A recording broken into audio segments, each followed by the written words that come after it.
and gentlemen, our first storyteller tonight for the theme Love Hurts, John Knowles.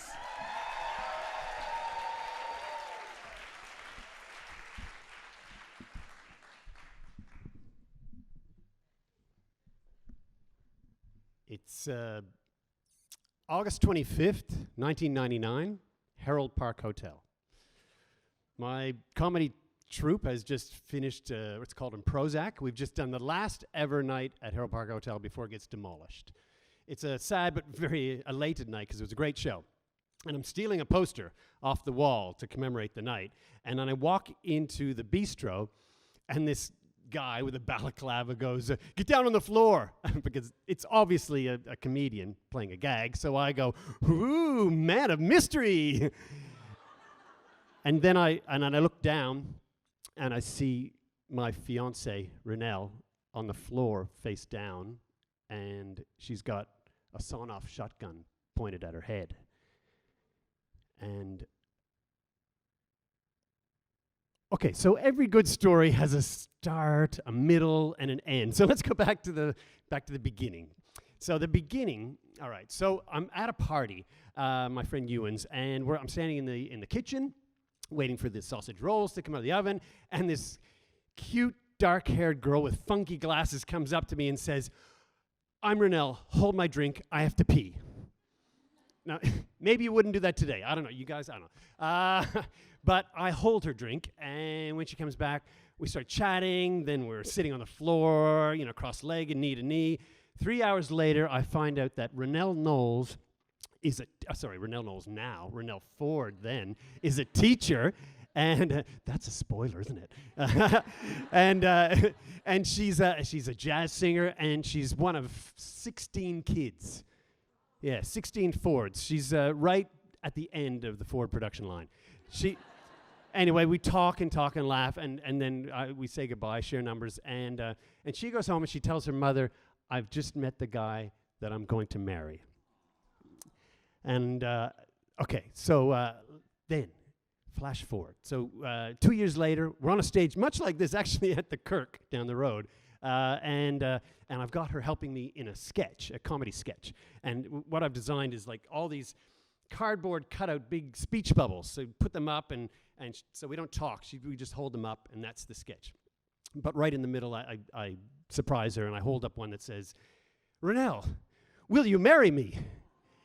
And suddenly a scream goes out, and it's her 9 sisters. And she's looking for one.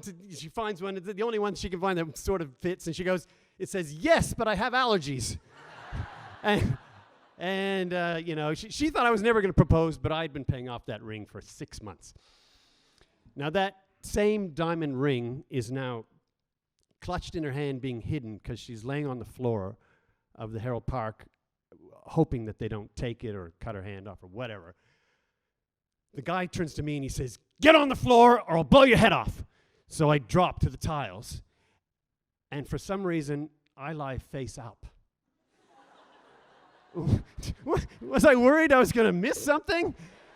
So Balaclava Boy starts playing with my face with his sawn-off shotgun, knocking it back and forth.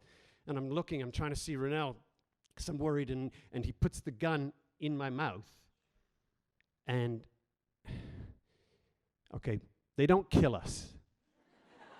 They steal the money, but they don't kill us. Well, actually, do they?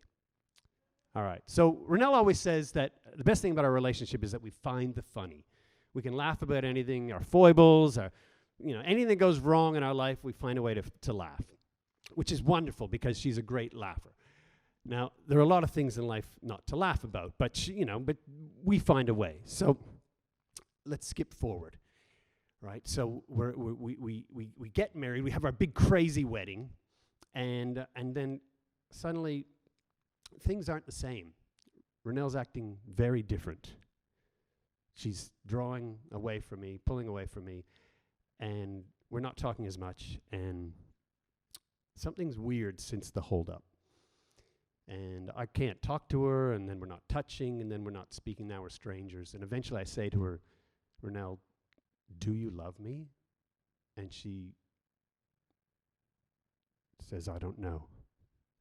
So I walk out of the house, And I wander around Dulwich Hill crying for 2 hours. And I come back and I say, I'm going back to Canada for a month, and if you don't want to be married to me, just don't be here when I get back. So I go to Canada, and I see my dad, my cowboy dad, and he says, Johnny, let me tell you something. That Renelle, she's a class act. If she can fix it, she's gonna. And if she can't, it's not your fault. Cut your losses. I'm gutted.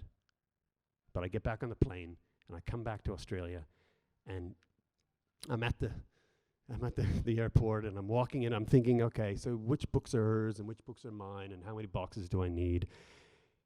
And then I see at the gate, there's this cute, dark-haired girl with funky glasses, and she's holding a big cardboard speech bubble that says, John, I do love you. And so 24 years later, 14, forget that, 24 years later, and 4 kids later, should throw them in, everything's bliss. And I still, my heart still revs when she walks into the room. But 6 months ago, she was diagnosed with incurable cancer. So we're having trouble finding the funny. But we still laugh a lot. And, well, good stories have a beginning, a middle, and an end. I just want middle. I'm afraid of the end.